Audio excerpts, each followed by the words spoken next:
Oi, oi, como você tá? Aqui é a Tamires e esse é o nosso 21º episódio. E, sabe, eu estive pensando sobre o conceito de conexão, que eu já trouxe aqui em outros episódios. Algumas vezes já falei sobre ele. E, cara, mas não sei bem o que é isso. Conexão é amor, conexão é identificação, é afeto. Sei lá, será que eu preciso também dar um nome pra isso?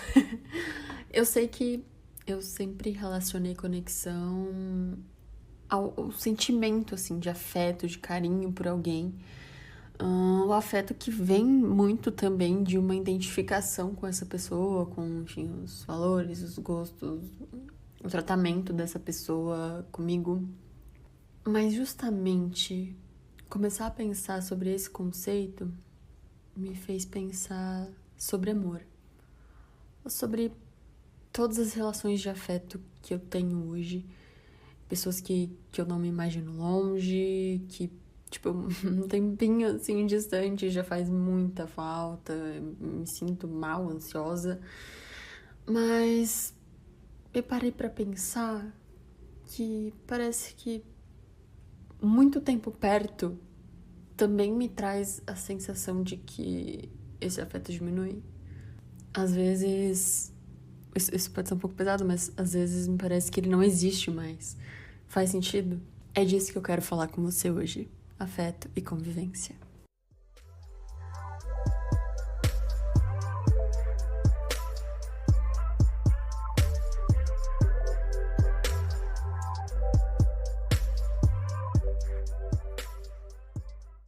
Eu comecei esse episódio falando sobre conexão, amor, afeto e eu poderia colocar todos esses conceitos aí numa caixinha sobre o que eu sinto pela minha família. Eu me sinto acolhida, respeitada, necessária, né? E parte ali de um todo, de pessoas que estão ali pelo bem de todos ali, daquele grupo. Né? Acho que esse é o conceito de família. E me dói muito, me dói o coração, me deixa ansiosa a ideia de estar longe por muito tempo. Isso é conexão? Acolhimento, afeto, pertencimento? Enfim, não sei. Mas isso, pensando nisso, me levantou um gap, uma falha na Matrix.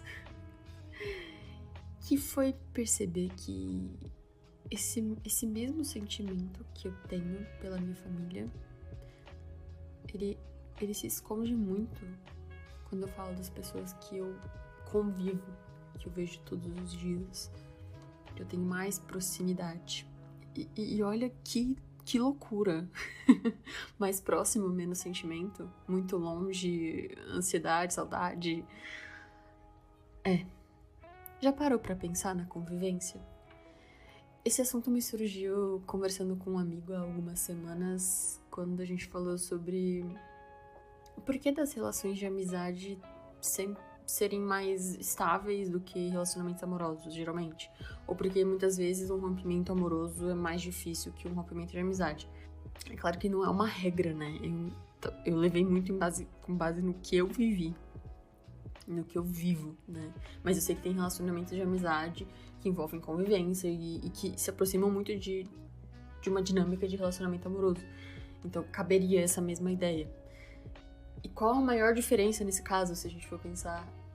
É a convivência, a proximidade, o nível de intimidade e participação na vida dessa outra pessoa. Essa seria a grande diferença, por exemplo, de um relacionamento amoroso para um relacionamento de amizade. E ainda nesse assunto, eu me lembrei muito de um conteúdo da Belly no Instagram, da Belly do @depoisqueparei2. Ela traz conteúdo sobre educação respeitosa, enfim. Inclusive, indico muito que sigam. Não necessariamente apenas para mães, né? Eu não sou mãe, mas eu gosto muito do conteúdo dela e agrega muito na minha vida, no geral. E ela tava falando desse mesmo ponto, mas só que sobre relacionamento entre irmãos. Né? Tipo, poxa, mas por que irmãos implicam tanto um com o outro e não implicam, por exemplo, com um amiguinho? E pronto, de novo, convivência. Todo dia vendo ali aquela pessoa e convivendo com essa pessoa e tendo um nível de proximidade muito grande. Poxa, mas será que é a gente que não sabe conviver? Ou então, pra gente manter esse afeto aceso, eu preciso ficar longe, né? Sei lá, me fala. Me fala. Como é a sua relação com as pessoas próximas da sua família que não convivem com você, por exemplo? E como é com quem você convive? É melhor ou é pior? E eu não tô falando sobre a sua relação, por exemplo, com um parente distante ou algo do tipo, mas com aquelas pessoas em que você sente afeto, tá próximo em alguma medida, mas não convive, não mora junto, ou não interage com tanta frequência. Vou deixar você pensar aí um pouquinho.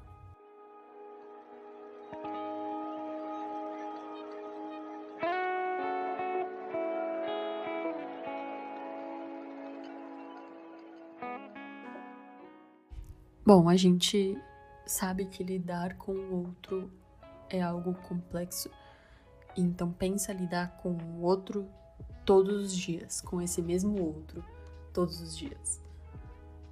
Será que vai ser sempre harmonioso e lindo? Cara, tem dias que não é harmonioso e lindo nem comigo mesmo. Como que dirá com o outro? E é claro que isso, e que por muitas vezes o meu conflito interno pode esbarrar com o conflito interno do outro.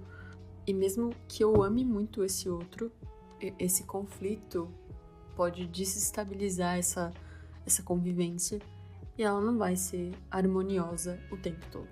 E a gente sabe, né, a rotina, o dia a dia, as responsabilidades, pequenas discussões, acordos, né, porque viver com todas as tarefas que a gente tem no dia a dia exige também acordos. Então, todas essas pequenas coisas que fazem parte da convivência, elas podem apagar aquele brilhozinho dos relacionamentos.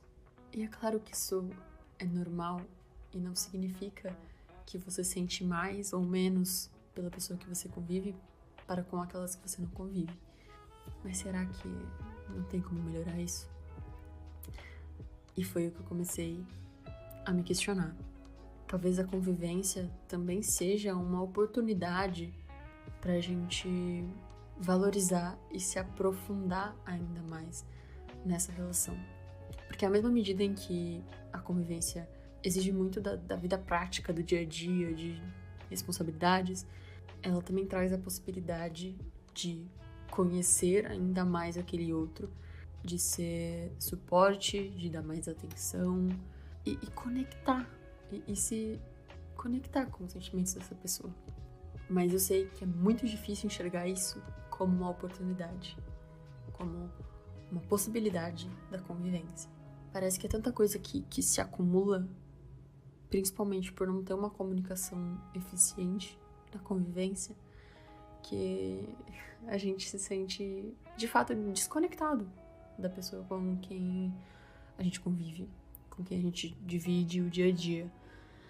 E aí, essa comunicação ruim, a gente não consegue expressar o que a gente precisa, ou como a gente gostaria que a dinâmica funcionasse, não consegue expressar o que a gente tá sentindo, as nossas expectativas, e vira aquela bola de neve de mal entendido, e a gente se sente ressentido, frustrado, porque as nossas necessidades não foram atendidas, e o outro também se sente da mesma forma, e isso distancia alguém que tá ali tão perto e que poderia contribuir significativamente para aquilo que você está sentindo e para aquilo que a própria pessoa está sentindo.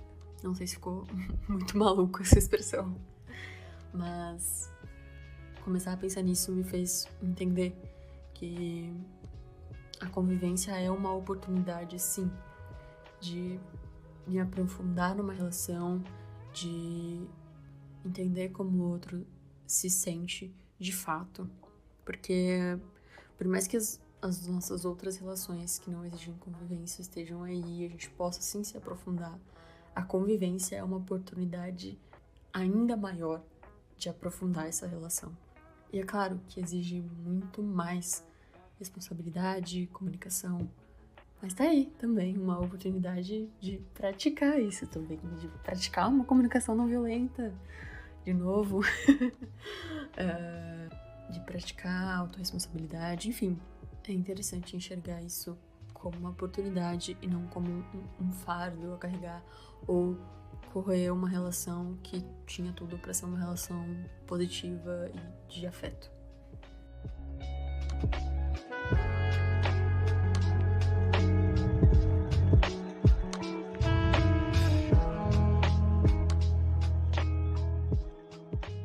A relação com o outro, ela também desempenha um papel no que você tá sentindo, né? A convivência também é uma via de mão dupla para as suas emoções, para os seus sentimentos. Então, a gente sabe que tá perto de pessoas com diferentes estados emocionais, sentindo diferentes coisas e tendo diversos comportamentos, também pode afetar os nossos estados emocionais e comportamentos. Então, esse outro que você convive, tá feliz, também pode te contagiar positivamente. Enquanto que a tristeza do outro também pode te afetar negativamente. Então, conviver num ambiente com pessoas que estão se sentindo bem, que estão em possível harmonia, é também positivo e agrega positivamente na sua vida. Então, essa convivência, ela molda todos os nossos relacionamentos, os nossos comportamentos e, por fim, a nossa personalidade. Então, é também um desafio, né? Desafia a gente a crescer, a aprimorar essas nossas habilidades de comunicação, como eu falei anteriormente. Então, ter um modelo aí dentro da sua casa, onde você está todos os dias e convivendo, é também essa oportunidade de buscar aprimorar ainda mais as suas habilidades de comunicação e aproximar ainda mais desse outro. Então, é importante também estar ciente disso, de que utilizar isso como uma oportunidade também nos permite cultivar relacionamentos mais construtivos e manter o nosso próprio bem-estar emocional. E eu não tô aqui querendo dizer que vai ser tudo lindo e maravilhoso se você aprender a se comunicar. É claro que conflitos e divergências de opinião são inevitáveis convivendo no dia a dia com 1 milhão de responsabilidades e coisas para tratar que não são coisas, muitas vezes, interessantes, legais, são coisas às vezes muito difíceis, decisões complicadas. Como a gente lida com esses conflitos é influenciado pela forma como a gente se comporta. Então, por isso é importante que a gente busque por uma comunicação positiva e respeitosa, e não o silêncio, e não a agressão. E é isso que vai moldar e reacender também o sentimento que a gente tem por aquela pessoa.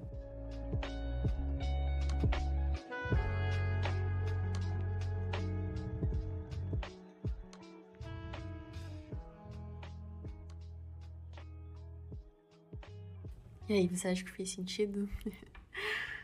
Eu espero que esse episódio seja uma oportunidade também para você de aprofundar nas suas relações. Um beijo e fique bem.